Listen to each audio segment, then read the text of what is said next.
Bonjour à tous, j'espère que vous allez bien. Je suis ravie de vous retrouver pour cette première vidéo de l'année 2018. Je suis super en retard par rapport à tout le monde, mais ça y est, je peux enfin reprendre un petit peu de temps pour filmer, donc je suis super contente de vous retrouver. Comme vous avez pu le deviner avec le titre, je vais vous faire un bilan de mon année 2017 et vous présenter un petit peu mes résolutions pour l'année 2018, les choses que je vais mettre en place, que j'aimerais encore améliorer, etc. Globalement, mon année 2017 s'est plutôt bien passée. J'ai enfin décroché mon permis en 2017. La première fois que je m'étais inscrite dans une auto-école, c'était en 2009. Donc j'ai bien pris mon temps. Je vous rassure, je ne suis pas allée à l'auto-école régulièrement entre 2009 et 2017. Mais ça y est, c'est fait, le permis, on n'en parle plus, c'est une bonne chose de faite. En 2017 aussi, il y a pas mal de choses qui ont bougé au niveau de mon alimentation. Premièrement, j'ai véritablement diminué drastiquement ma consommation de viande. Auparavant, j'en mangeais 2 fois par jour, c'est sûr, voire 3 fois si par exemple il y avait un apéritif et qu'il y avait un peu de charcuterie, etc. J'ai été élevée dans une famille de bons vivants, j'ai toujours mangé de la viande, de tout, de la charcuterie. Avec mon copain, c'est exactement pareil. Donc j'avais un petit peu peur au départ, je me suis dit ça va sûrement me manquer, je vais avoir envie de manger de la viande. Au final, pas du tout. J'ai réussi à vraiment diminuer parce que pour le midi, je me préparais des plats que j'emportais au travail. Et vraiment, je faisais attention dans 95% des cas à ce qu'il n'y ait pas de viande, parce que je savais que j'allais certainement remanger le soir. Donc je m'étais dit déjà, si je diminue par 2 ma consommation, à ne manger plus qu'une seule fois par jour au lieu de 2 fois, ce sera déjà super. Et donc c'est ce que j'ai fait, je me préparais des petits plats, des salades, des poêlées de légumes, etc. Toujours sans viande. Donc ça m'a pas du tout manqué. J'ai ressenti aucun besoin d'en manger un jour ou l'autre. C'était pas, voilà, ça m'a pas du tout posé problème, au contraire. Et ça m'a même, enfin je sais pas si on peut dire ça, mais un peu désintoxiquée. C'est-à-dire que maintenant, même le soir, je me mets à cuisiner des plats sans viande et ça me pose pas de problème de pas en manger tant que ça. Ça m'est même arrivé au bout d'une semaine des fois de me dire tiens, ça fait une semaine que j'ai pas mangé de viande. Donc c'est vraiment super positif d'un point de vue écologique, éthique, tout ce qu'on veut. Il y a que du positif à mon avis à diminuer sa consommation de viande. J'ai aussi en 2017 fait l'acquisition d'un robot pour faire à manger, le Compagnon. C'est un peu l'équivalent de Thermomix si vous connaissez, donc c'est un robot qui fait énormément de choses, qui cuit, qui hache, qui coupe, qui râpe, qui fait vraiment un tas de choses. Le principe c'est un petit peu on met tout dedans et il se débrouille, il cuit et voilà. Ça m'a vachement aidé depuis le début de l'hiver à vraiment cuisiner un maximum maison. Parce que j'aime bien cuisiner mais j'aime vraiment pas quand ça me prend un temps fou. J'aime pas passer énormément de temps en cuisine.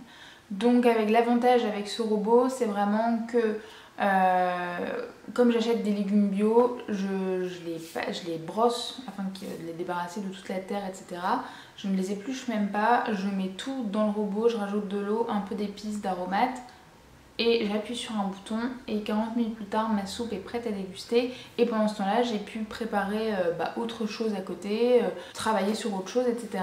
Pour moi c'est vraiment une super acquisition, je regrette absolument pas. J'ai longtemps hésité avant de me laisser tenter parce que j'étais pas sûre de l'utilisation que j'en aurais. Est-ce que ce serait vraiment un achat rentable? Est-ce que ce serait pas vraiment quelque chose de gadget?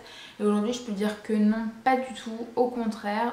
En tout cas pour moi c'est vraiment quelque chose qui, alors je vais pas dire que ça m'a changé la vie, ce serait peut-être un peu too much, mais vraiment c'est quelque chose qui m'aide énormément et il tourne peut-être pas tous les jours, mais 5-6 fois par semaine, c'est sûr. Toujours en 2017, ça revient un petit peu à mon processus dans le minimalisme dont j'ai déjà parlé dans une vidéo précédente.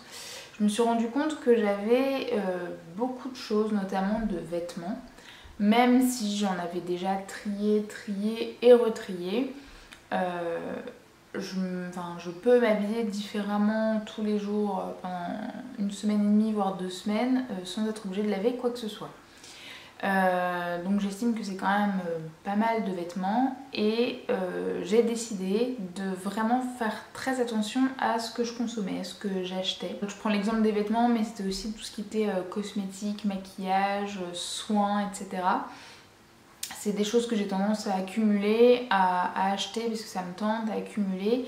Et au final, après, j'ai des stocks, je mets des mois à finir des savons, des crèmes et compagnie. Donc j'ai vraiment fait très attention à la manière dont j'achetais. Je me posais beaucoup de questions. Est-ce que j'en ai véritablement besoin? Est-ce que c'est juste une envie? Est-ce que je peux pas le remplacer par quelque chose que j'ai déjà? Et du coup, c'est vrai que j'ai passé des mois entiers sans faire aucun achat de fringues ou aucun achat de cosmétiques ou de soins, etc. Et c'est pareil, je suis très contente parce que du coup mes stocks diminuent. Et voilà, je poursuis ma route sur le chemin du minimalisme. Et pour moi, c'est vraiment un but qui n'est pas atteint, mais je m'en rapproche de plus en plus. Alors maintenant, je vais vous parler un petit peu de mes résolutions et des envies que j'ai pour 2018. Comme je viens de le dire juste avant, vraiment ce qui me tient à cœur, c'est le minimalisme, le fait d'avoir le moins d'impact possible sur la planète, l'écologie, les animaux, etc. Et du coup, j'aimerais vraiment poursuivre en fait tous les efforts que j'ai pu mettre en place jusqu'à présent. Premièrement, je suis vraiment pas un bon exemple dans le zéro déchet. J'en fais encore beaucoup trop à mon goût. Et vraiment ce que j'ai envie de faire le plus en 2018, c'est un maximum de courses en vrac. Tout ce qui est fruits et légumes, c'est déjà le cas à 95%, je dirais, puisque j'achète ça auprès de producteurs locaux, donc j'amène un panier, un cabas et ils mettent tout dedans. Il n'y a aucun problème là-dessus. Après, c'est tous les produits je suis encore amenée des fois à acheter de temps en temps au supermarché qui sont forcément emballés, suremballés. Et ça, j'ai vraiment envie de continuer là-dedans et de faire un maximum en sorte à jeter le moins de choses possible chez moi. Dans les mêmes veines, avoir une salle de bain encore plus minimaliste. Pour moi, j'ai l'impression que la salle de bain, si on veut devenir minimaliste, c'est la pièce la plus facile à mettre en œuvre parce qu'on remplace très facilement un dentifrice emballé par un dentifrice solide. Pareil pour un savon, un gel douche, pareil pour un shampoing. Il y a vraiment énormément de possibilités pour tout ce qui tourne autour de la salle de bain. Et comme je disais auparavant, j'ai encore des stocks de choses à finir, etc. J'aimerais vraiment, je continue là encore à finir ces stocks et j'aimerais arriver à une routine très minimaliste. Zéro déchet si j'y arrive au maximum. Et puis après, pourquoi pas vous présenter cette salle de bain et vous expliquer comment je suis arrivée là et vous donner quelques pistes pour pourquoi pas vous aussi, si ça vous tente, de tenter l'aventure du minimalisme dans votre salle de bain. Comme je le disais à la fin de mon bilan 2017, j'ai vraiment fait attention à ce que j'achetais. J'ai consommé vraiment différemment des autres années. Ce que j'aimerais réussir à faire en 2018, c'est d'acheter davantage de seconde main. C'est quelque chose que j'ai un petit peu de mal à faire encore. Je sais pas pourquoi j'y arrive pas parce qu'aujourd'hui on trouve quand même assez facilement des choses de seconde main. Sur Le Bon Coin, chez Emmaüs, sur Vinted par exemple. C'est vraiment très facile et très abordable, très accessible. Donc j'aimerais vraiment m'y mettre, sachant que j'ai déjà un compte Vinted et que c'est comme ça que j'épure ma garde-robe en revendant des choses. Pourquoi pas le jour où j'ai besoin d'un pull, l'acheter de seconde main sur la plateforme. C'est vraiment un de mes objectifs en 2018. Résolution suivante en 2018, j'aimerais avoir un compost d'intérieur parce que j'ai malheureusement pas de balcon et pas d'extérieur. J'aimerais vraiment pouvoir composter toutes les matières organiques, certaines épluchures de légumes, etc., certains restes, pour encore diminuer mes déchets. Parce qu'on consomme quand même beaucoup de fruits et légumes et c'est une part importante de ce qui part à la poubelle.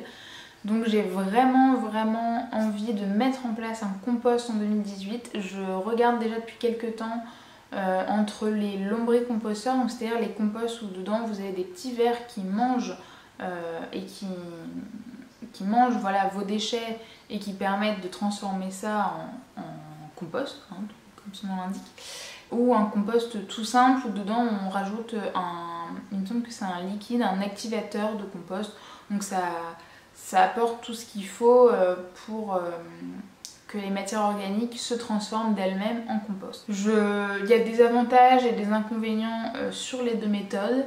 Je n'ai pas encore fait mon choix, donc si vous avez un compost chez vous, que ce soit le lombricomposteur ou le compost classique, j'aimerais vraiment avoir des retours de votre part, savoir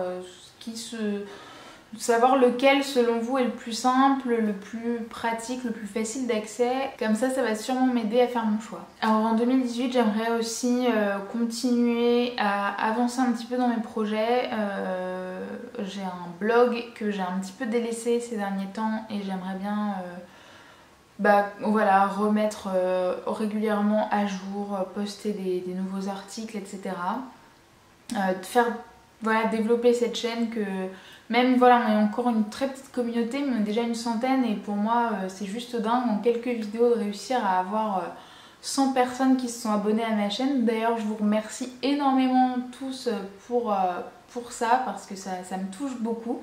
Et voilà, j'aimerais continuer à faire grandir cette chaîne, hein. J'ai pas d'ambition, je veux pas atteindre des millions une communauté voilà, de millions de personnes, mais voilà, qu'on grandisse un petit peu et qu'on se développe, ça me ferait énormément plaisir, surtout si les sujets que j'aborde vous intéressent et que je peux vous apprendre peut-être, vous donner des conseils sur certaines choses, j'en serais vraiment plus que ravie. Et bien sûr, en 2018, je veux continuer à voyager. C'est vraiment une passion que j'ai depuis toute petite, je dirais, même si en étant vraiment petite, je voyageais pas vraiment, enfin je quittais pas la France, mais j'aimais pas rester chez moi, hein. Même le mercredi, je demandais toujours à ma mère pour aller faire un tour au parc, en ville. Voilà, j'ai un peu la bougeotte et depuis que j'ai pris goût au voyage, je meurs d'envie de continuer. Sur le top de ma liste dans les voyages, ce serait le Japon. Sauf que c'est un voyage où il faut vraiment prendre du temps, on ne peut pas partir au Japon, en tout cas à mon avis pour une semaine. Ce serait minimum 2 ou 3 semaines, donc ça prend du temps, ça prend du temps, faut avoir le temps devant soi. Ça demande aussi pas mal d'argent entre les billets et la vie sur place qui n'est pas extrêmement bon marché, surtout pour dormir. Donc je ne sais pas si ce sera faisable en 2018, mais sinon je sais que même si c'est pas le Japon, je découvrirai encore d'autres endroits sur cette planète et j'en serais ravie. Et voilà, c'est tout pour ce petit bilan 2017 et mes résolutions de 2018. N'hésitez pas à me dire en commentaire quelles sont les vôtres. Ce que vous attendez de cette année 2018, s'il y a des choses que vous aimeriez mettre en place également. J'ai vraiment été super contente de vous retrouver pour cette vidéo. Je vous promets d'en poster beaucoup plus régulièrement que ce que j'ai fait ces derniers temps.